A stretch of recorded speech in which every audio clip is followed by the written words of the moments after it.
been using the iPhone 12 Pro Max for 3 months now, and overall it's an amazing all-around phone. But in this video, I'm going to tell you what it's really like to daily drive this thing long term. From the durability of the chassis to how this 60Hz display has aged, and even some frustrating software bugs that Apple needs to fix ASAP that have been plaguing specifically the iPhone 12 Pro Max for more than a month. On a side note, if you haven't watched my original video of this phone, make sure to check the link in the video description if you want to know more about my original thoughts on this device, where I go a little bit more in depth on the overall package. Also, hit that notification bell so you can be notified of the newest tech releasing every week. But let's talk about my long-term experience with this phone. In my 3 months of use, the design of this phone sticks out because it doesn't get old with the new squared off design and the overall quality of it, which is one of the best feeling phones ever made.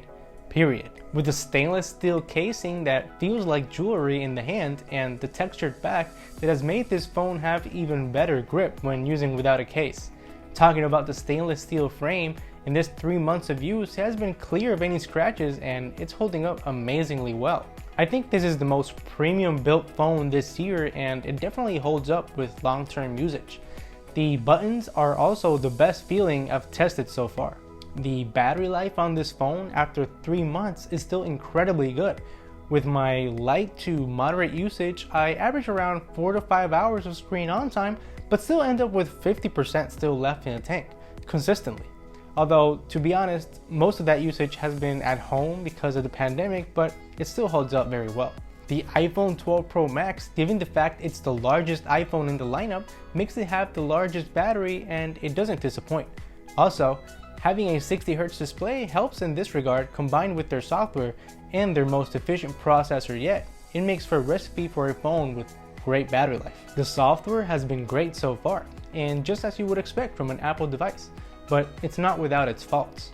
With the new app library, I can clear up apps from the home screen and keep there the ones I don't use often. Since it organizes everything neatly for me with notable groups, it has been a joy to use and it's the app drawer I never knew I wanted.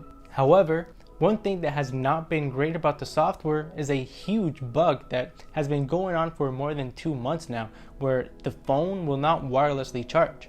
I talked with Apple support and everything in the phone component-wise is perfect, but it is a known issue, specifically with the iPhone 12 Pro Max, and they're actively working on a fix. It's been 2 months now that I've had to charge this phone with a cable, and it might be a reason for you to not buy this phone if you rely a lot on wireless charging like I do. Performance-wise, my long-term experience has been stutter-free from gaming to daily tasks and everything in between, just as you would expect from an Apple device. With the latest Apple chipset that is the fastest in the phone business, this phone doesn't break a sweat with routine daily tasks and even trying my hardest to tax it with demanding mobile games. With the best chipset in the game and Apple's in-house OS, I have no doubt that this thing will stay lag-free for a couple of years without a doubt. The photos this phone takes are great, but if you saw my original review, the photos still have too much contrast, which makes the low light areas of a photo a bit too dark for my liking, and no software update has still fixed this issue. Dynamic range is still excellent though, and photos are crisp. Low light photos and pictures in well lit conditions come out excellent because of this, but I still feel like they could have done a better job with the camera software. Don't get me wrong though, the pictures you'll take with this phone are excellent and it will get the job done no problem. But for a $1,000 plus phone, I expect nothing else than the best camera performance on a smartphone, or at least top 3. Saturation in the images can be a subjective take and it really depends on the user. But looking at the pictures from this phone back to back with the Pixel lineup and the Galaxy S21, the upped contrast sticks out like a sore thumb. Video, however, is a completely different story.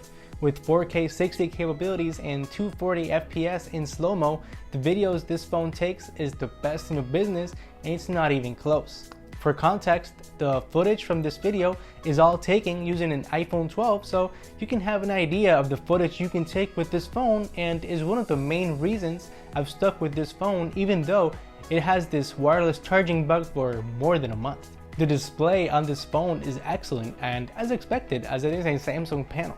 colors are accurate, and looks great from all angles. Nothing new here, but what I have found is that the 60Hz refresh rate is quite annoying each time I want to scroll through feeds compared with the Galaxy S21, which has a 120Hz variable refresh rate screen which saves on battery life and is much more responsive to the touch. On a side note, the 120Hz screen is reportedly coming on the next iPhone, which will be a huge addition, and it might be a reason for you to hold out a little bit longer for your phone upgrade, which will future-proof your purchase a little bit more. All in all though, I apologize if I've been a little negative with this phone, but it irks me because it has the potential to be so much better than it is, but overall it's an amazing phone that I would still recommend, mainly because of iOS and the overall smoothness of the OS, which you can't get anywhere else. Would I recommend you buy this phone right now? Yeah, I would. It is the best built smartphone and possibly the best performance wise as well, but keep in mind some of its downfalls, like the Qi charging buck that has been plaguing this phone for a month, and if you can live with a notch and a 60Hz display, go for it. If not, you can wait for the next iPhone iteration, which should have a 120Hz display, or look into some amazing alternatives for a lower price like the Galaxy S21 Ultra or the Pixel 5, which each have their own benefits. Well, that wraps up this video. Thank you so much for watching. If you liked it and want more content like this, subscribe to the channel and I will see you on the next one. Peace.